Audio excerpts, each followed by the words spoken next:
Fala, galerinha, boa tarde, tudo bom com vocês? Então, galerinha, trarei para vocês análises táticas, é isso mesmo. Passarei a colocar aqui com frequência algumas análises táticas do que eu tenho estudado, os que gostam de futebol, os que gostam um pouquinho de esquema tático, de entender o que cada técnico faz. Então, é exatamente o que eu estou fazendo. Eu comecei esse projeto aí, espero que Deus possa me abençoar nessa nova empreitada. Eu vou falar primeiro do Vasco, tá? Que é o mandante da partida, do primeiro jogo.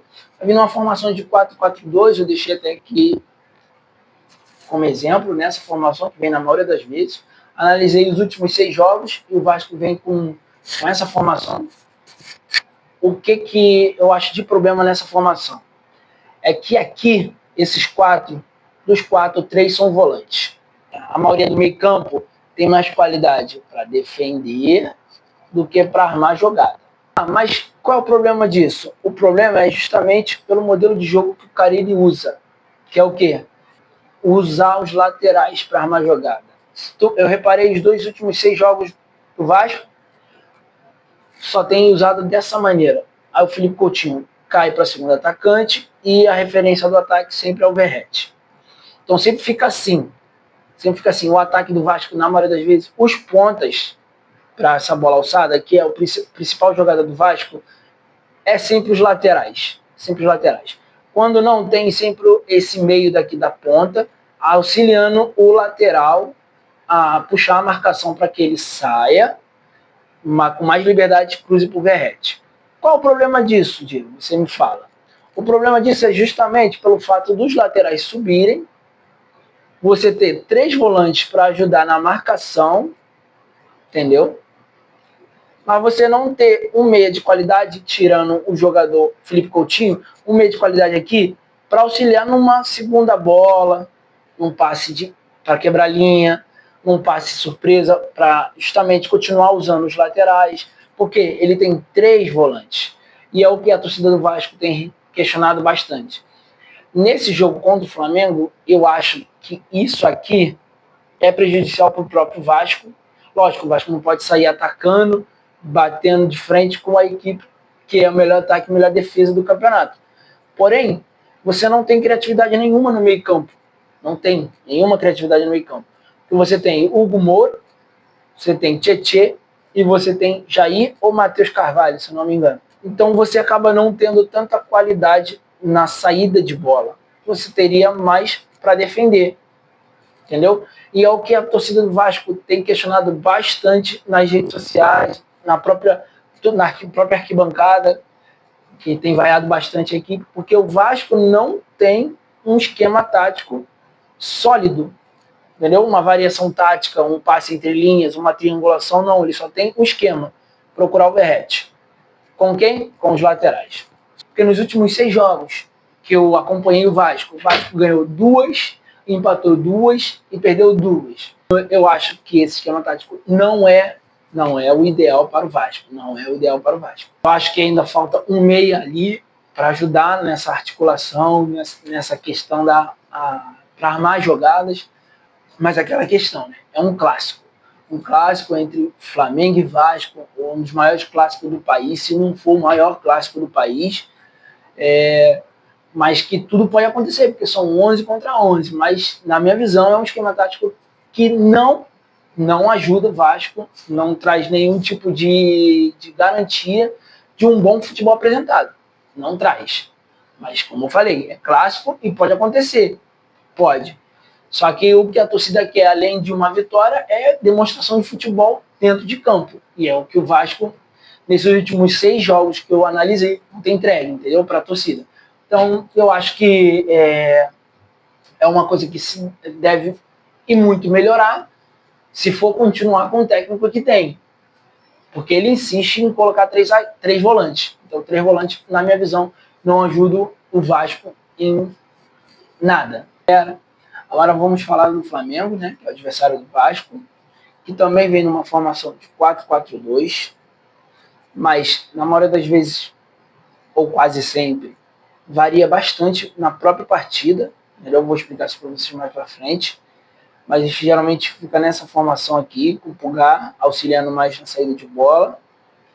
Aí aqui o De La Cruz ajudando, junto com a saída de bola, armando jogada para encontrar os meios, os atacantes. Tem o Gerson, que ajuda mais nesse lado, com o próprio Wesley, fazia uma dupla bem complicada para os adversários aqui, entendeu? Aqui é o Arrascaeta, no meio, né? Aqui seria o Bruno Henrique, como o Flamengo está sem o Pedro ainda, também está sem Juninho, continua sendo o Bruno Henrique. E aqui seria Gonçalo Plata, ou Luiz Araújo, também já está jogando bastante. Então a gente pode até inverter, jogar o Bruno Henrique para cá e o Gonçalo Plata ou o Luiz Araújo aqui. O Bruno Henrique fazendo esse papel de centroavante. Como eu falei que às vezes o Felipe Luiz muda o jogo, às vezes você vai ver o Flamengo jogando dessa maneira. E tem muito flamenguista que sente falta desse aqui, ó. 4-2-3-1.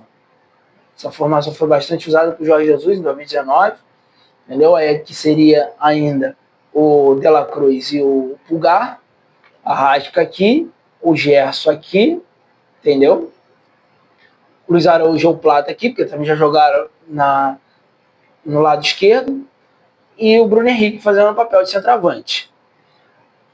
Essa variação ajuda bastante o meio campo que o Flamengo tem, que é transição, toque de bola, triangulação, passes entre linhas, passes em profundidade com os laterais, tanto o Wesley como o Ayrton Lucas ou mesmo o Alexandro, entendeu? Tem até o Léo Ortiz que faz bastante esse espaço em profundidade, entendeu? Ele acaba, tem várias jogadas que aparece o Léo Ortiz já encontrando o Arrascaeta já, com um passe em profundidade. No último jogo contra o Vasco, ele fez uma jogadaça daqui, né? Arrancada até aqui e deu passe para o Cebolinha fazer um gol daqui. Então o Wesley também tem sido uma válvula de escape muito boa. Então o que não falta para essa equipe do Flamengo é transição, é passe, é movimentação, é jogadas. Entendeu? Então é um time que hoje no Campeonato Carioca, né, é o time com melhor ataque e melhor defesa. Entendeu? Porque tem apresentado um bom futebol. E eu acho que é uma coisa que vai dar bastante trabalho para a defesa do Vasco. Porque o Flamengo não tem um modelo de jogo, não tem um estilo de jogo, não tem vários estilos de jogo. Que cada jogador nas suas posições são coringas, jogam em outras posições também. Você tem o Alexandre, que também joga de zagueiro, o Léo Ortiz, que jogou já meio de volante, o Pulgar, que joga de primeiro, mas também joga de segundo, o De La Cruz, que joga de segundo, mas também já joga na seleção no lugar do Arrasca. Você tem o Gerson, que joga aqui, mas joga no lugar do Arrasca, mas também joga de segundo homem. O Bruno Henrique, que joga de centroavante, mas não é centroavante, joga aqui. Então, quando não está nesse aqui, está no losango, que eu expliquei vocês, com dois atacantes aqui na frente, né? O Bruno Henrique mais avançado, um segundo atacante, no formato de losango, entendeu? Com a Arrasca mais aqui na frente, entendeu? Quando não, ele mete um 3 zagueiro, eu acho que não vai fazer isso agora. Ele mete um 3 zagueiro, coloca 5, uma linha de 5 aqui e dois jogadores na frente, podendo fazer aquela movimentação, né? Sair para receber jogada, fazer transições, toque rápido. Isso acaba dando mais opções para o próprio Felipe Luiz, auxiliando o time numa formação de 3 zagueiros.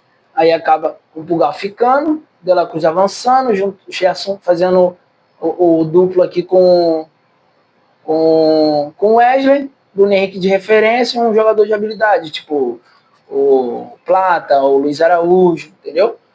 Tem sido dessa maneira. Por isso que tem entregue números positivos para a equipe, entendeu? De um dos clássicos mais vistos do mundo, né? O maior clássico do Rio de Janeiro, se não o maior do Brasil, entendeu? Mas eu vejo dessa maneira, que são equipes com momentos distintos, mas que, por ser um clássico, lógico que tudo pode acontecer dentro do campo, tá? Seguem aí o Lima nas redes sociais, curtem esse vídeo aí, valeu? Manda um abraço. Coloca aí quanto que tu acha que vai ser o jogo, valeu?